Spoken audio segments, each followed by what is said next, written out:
More than 2,000 years ago, before the world had rules, before nations had borders, before history was written by books instead of blood, there lived a young man who believed something dangerous, that the world itself was not big enough for him. He did not inherit peace. He did not grow up protected by law. He was born into chaos, raised by war, and driven by a fire that refused to be contained. His name was Alexander, and long before the world would call him the Great, he decided that destiny was something you take, not something you wait for. This is not the story of a perfect hero. This is not the story of a simple villain. This is the story of ambition without limits and the cost of greatness. The ancient world was brutal. Survival depended on strength, not mercy. Cities rose only to be burned. Kings ruled by fear. Armies decided the truth. There were no international laws, no human rights, no global order. Power belonged to those who could seize it and keep it. Greece, the land of philosophers and poets, wasn't anything but peaceful. Athens, Sparta, and Thebes were locked in endless rivalry, tearing each other apart over pride, power, and control. Each city-state believed itself superior. None saw the larger threat forming beyond their borders.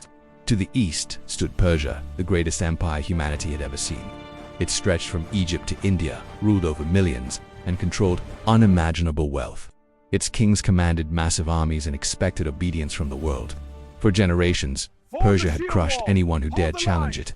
And then there was Macedonia, a rough, mountainous kingdom in the north. Greeks mocked it. They called its people uncivilized, barbaric, and unimportant. Macedonia was never meant to rule the world, but history doesn't care about expectations. In 356 BCE, a child was born in the Macedonian capital of Pella. His birth coincided with strange events: temples burning, victories elsewhere, omens whispered by priests.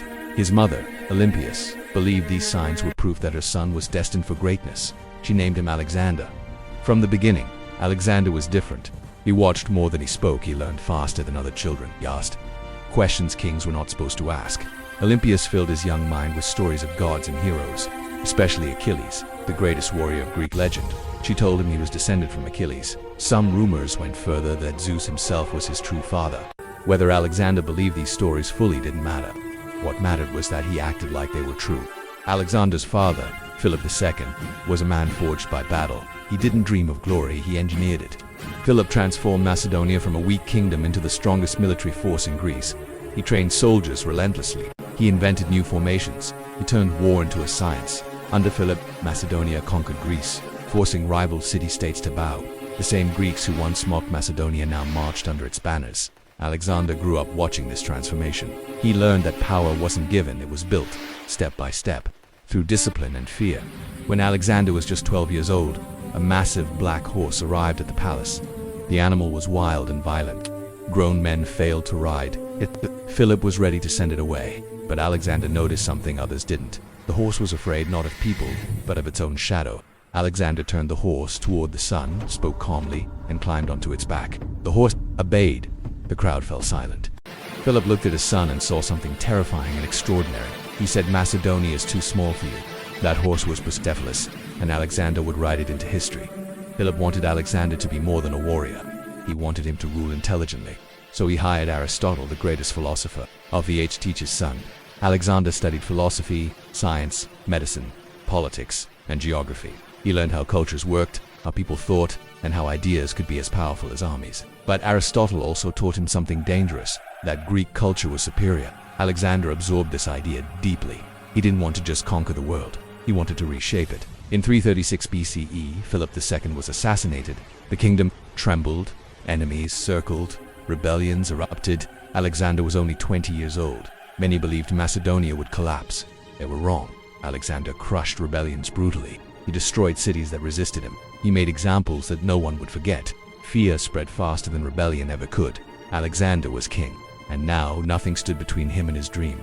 Alexander turned his eyes east toward Persia in 334 BCE with around 40,000 soldiers. He crossed into Asia. His army was small compared to Persia's massive forces. His resources were limited, his enemies were confident, but Alexander believed something deeply. There is nothing impossible for the one who dares. And with that belief, he stepped onto foreign soil, beginning a journey that would change the world forever. In the spring of 334 BCE, Alexander stood at the edge of Asia and looked across the sea. Behind him lay Greece and Macedonia, lands already conquered. Ahead of him stood Persia, the greatest empire the world had ever known. Alexander did not hesitate. He stepped forward, touched the soil, and symbolically claimed Asher as his, on for his soldiers. This was more than a military campaign. It was a point of no return. Alexander's army was small compared to what awaited them. Around 40,000 men, disciplined, loyal, and battle-hardened. Many were farmers and villagers, men who had followed Alexander's father before him. They trusted their king not because he wore a crown, but because he fought beside them, ate with them, and shared their dangers. Persia, on the other hand, was confident. Its generals believed this young king from Macedonia would be crushed quickly. They underestimated him, the same mistake many before them had made. The first true test came at the Granicus River. Persian forces waited on the opposite bank, high ground in their favor, cavalry ready to strike. Alexander's generals urged, cautioned. Crossing the river under enemy fire was dangerous. Alexander ignored them. Without hesitation, he charged forward, leading the attack himself. Arrows flew. Horses screamed. The river ran red with blood. Alexander was nearly killed, struck, wounded, surrounded, but he refused to retreat. Seeing their king fighting at the front ignited something powerful in his men. The Persians broke. This victory was more than a battlefield success. It sent a message across Asia. This was no ordinary invader. This was a king who did not hide behind. His army, Alexander, had drawn first blood, and he would not stop. After Granicus, city after city surrendered. Greek cities in Asia Minor opened their gates, seeing Alexander not as an enemy, but as a liberator from Persian rule. Alexander was careful here. He punished resistance harshly, but rewarded loyalty generously. This was part of his genius. Fear followed him, but so did hope, as his army moved deeper into Persian territory. Alexander allowed local rulers to keep their positions as long as they accepted him as king. He learned quickly that ruling an empire required more than violence, it required control. Persia's ruler, Darius III, could no longer ignore the threat. He gathered a massive army, tens of thousands of men, and marched to confront Alexander. Unlike earlier Persian commanders, Darius would face the Macedonian king himself. The two armies met near the narrow plains of Issus in 333 BCE here. Numbers mattered less. The battlefield at Issus was tight and confined. Persia's massive army could not fully deploy. Alexander saw opportunity where others saw danger. He struck the center directly toward Darius. The battle was fierce. Macedonian infantry locked shields. Cavalry crashed into Persian lines. Dust and screams filled the air. Alexander charged straight at the Persian king, cutting through guards with brutal speed. Darius panicked. The king of kings fled the battlefield, abandoning his army and even his own family. Persia collapsed into chaos. Alexander had defeated the Persian emperor himself.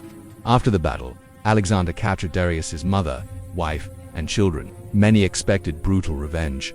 Instead, Alexander treated them with honor. He allowed them to live in comfort. He showed respect. He made it clear that his war was against kings, not families.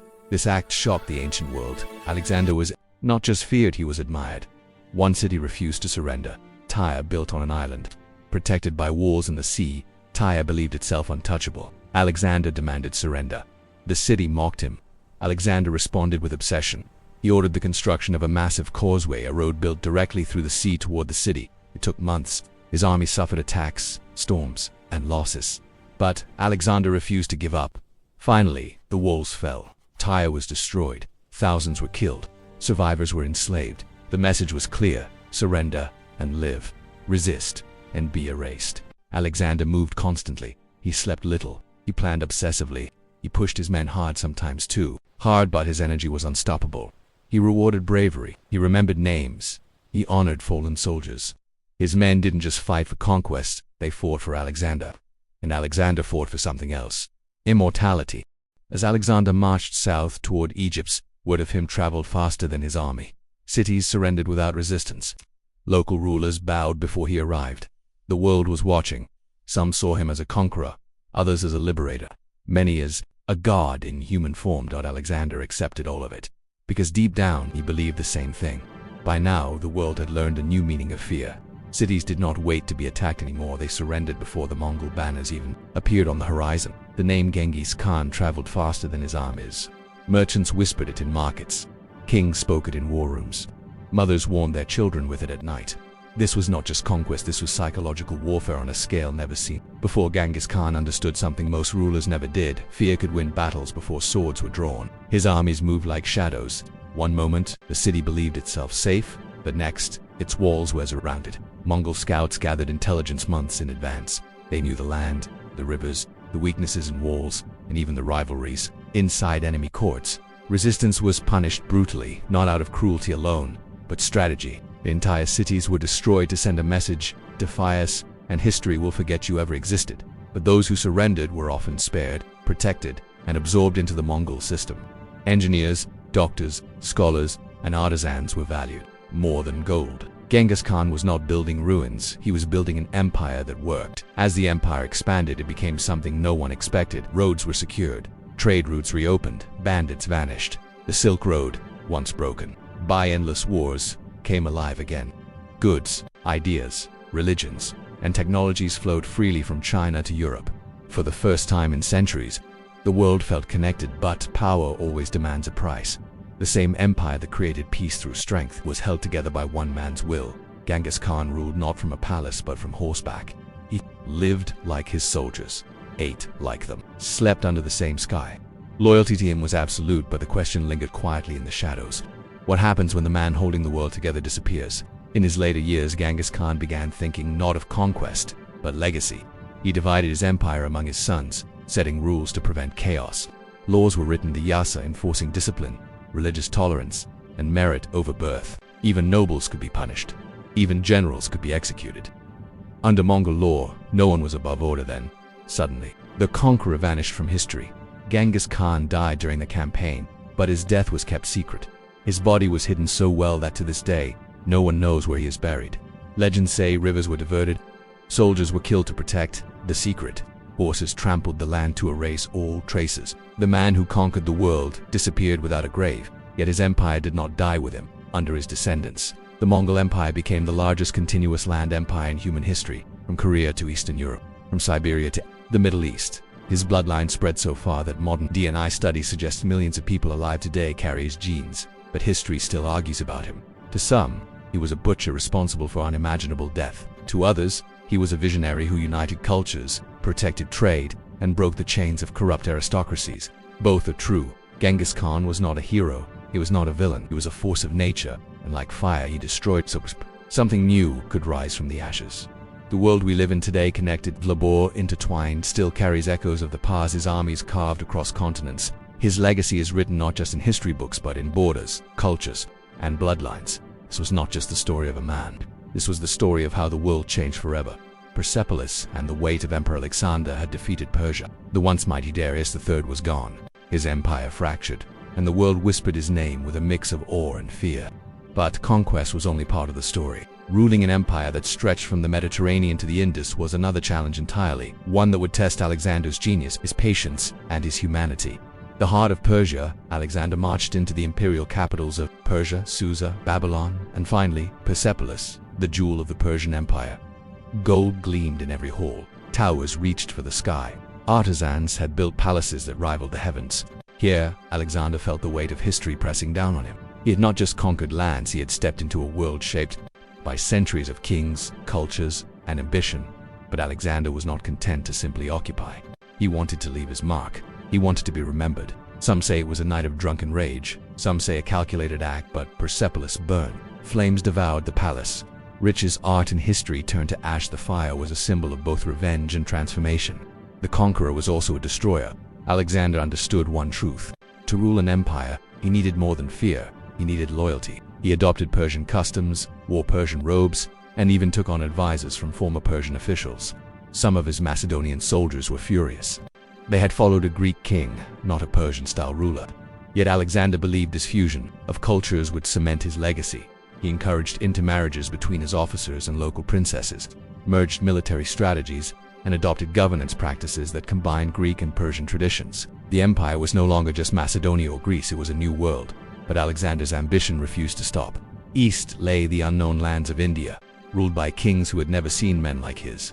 Rivers, forests, and elephants awaited him. His soldiers were weary, their bodies and spirits stretched to the limit. At the Hydaspes River, Alexander faced King Paris, a warrior who matched him in courage. The battle was brutal.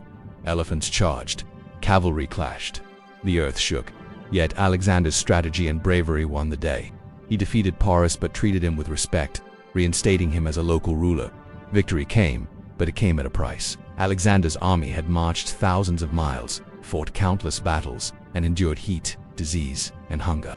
For the first time, his men refused to go further east.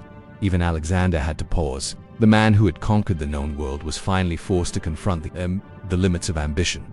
The return journey was harsher than any battle. Deserts, rivers, and disease claimed more lives than enemy swords. Cities that had once welcomed him now whispered about exhaustion and fear. Alexander's body weakened, but his mind never rested. He arrived back in Babylon, the city where he would eventually die, still dreaming, still planning, still consumed by the idea of shaping the world. By 323 BCE, at just 32 years old, Alexander succumbed to a sudden fever.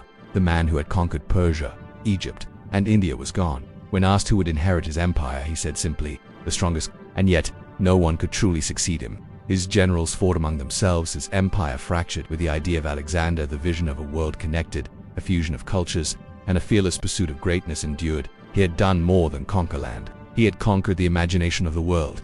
His cities thrived, his strategies studied, and his legend spread across continents.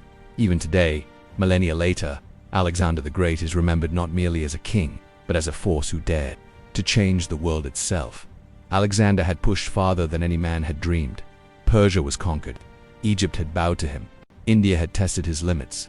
Yet the farther he went, the more he realized that ambition alone could not carry him. Even legends must face the limits of humanity. After the brutal victory over King Paris at the Hydaspes River, Alexander had extended his empire to the edges of the known world, but the victory came at a terrible cost. Many of his soldiers were exhausted, sick, and homesick. They had fought for years, crossed deserts and rivers, and lost friends in battles that seemed endless. Alexander wanted to push further, to explore beyond the Ganges, to conquer unknown lands that no Greek or Macedonian had ever seen. He dreamed of extending his empire to the ends of the world, but his men were no longer willing. The murmurs of dissent became shouts.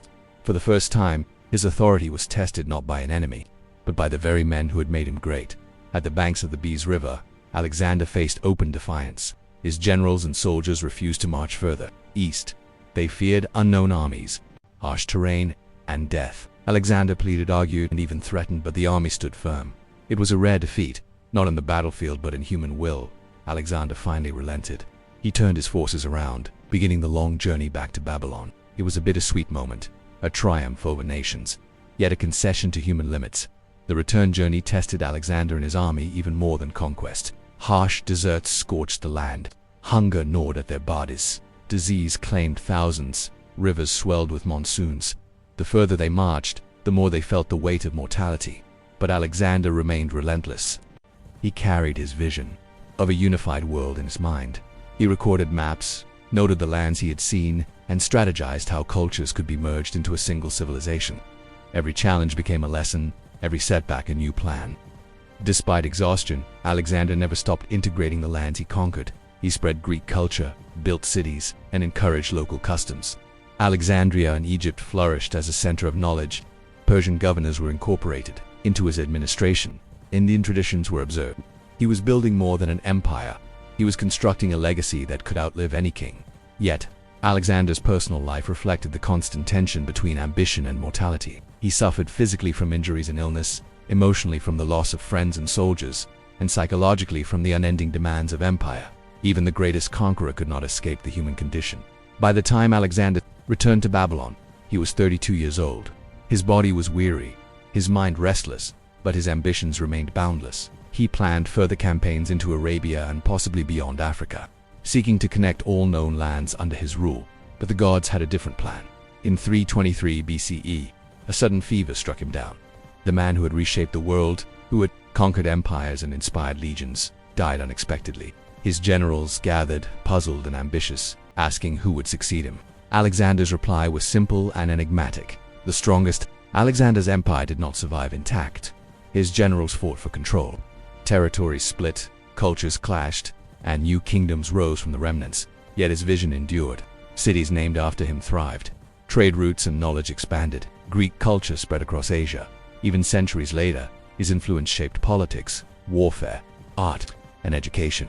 Alexander the Great had died young, but he had rewritten the limits of human ambition. He had proven that one man, guided by vision and courage, could change the course of history. Alexander was gone at 32. The man who had conquered the known world had fallen. But his death did not end the story, it merely transformed it. The empire he had built stretched from Greece to India, a vast network of cities, cultures, and armies. Yet it was held together by one man's vision. Without him, the balance collapsed. Alexander left no clear heir. His generals, the Diadochi, claimed pieces of the empire.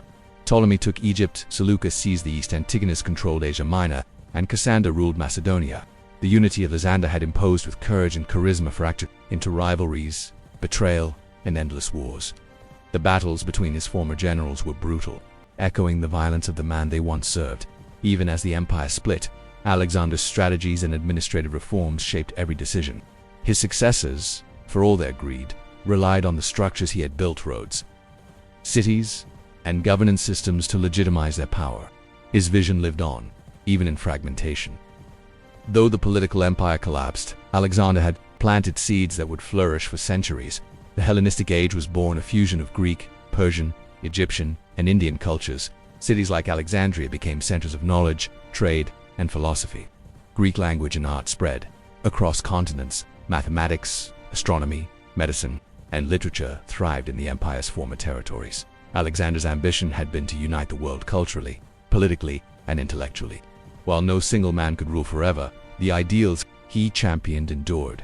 Even centuries later, scholars, kings, and empires drew inspiration from his life. Alexander had achieved what few thought possible. He had crossed deserts, rivers, and mountains. He had faced emperors, elephants, and armies far greater than his own. He had built cities, spread ideas, and fused civilizations. Yet his story is not just about victories. It is about ambition, courage, and the human spirit. He inspired loyalty and devotion, faced limits, and embraced both mercy and destruction. Alexander the Great did not merely conquer lands, he conquered imagination. Legends grew faster than his empire. Tales of his courage, genius, and sometimes cruelty were told across continents. Soldiers, scholars, and storytellers kept his memory alive. Some even claimed divine ancestry, linking him to gods like Zeus or Heracles. Alexander's life became the blueprint for future leaders. From Julius Caesar to Napoleon, generals looked to his strategies, his vision, and his audacity. The name Alexander became synonymous with greatness, ambition, and the desire to change the world. In the end, Alexander's story is a paradox. He was mortal, yet his deeds reached immortality. He was human, yet his vision transcended human limits. His empire fragmented, but his ideas united cultures for generations. He conquered the world, yet the greatest conquest was of the human imagination. Alexander the Great had lived fiercely, dreamed boundlessly, and left a legacy that no time could erase. His story reminds us that one person, armed with courage, vision, and determination, can forever change the course of history.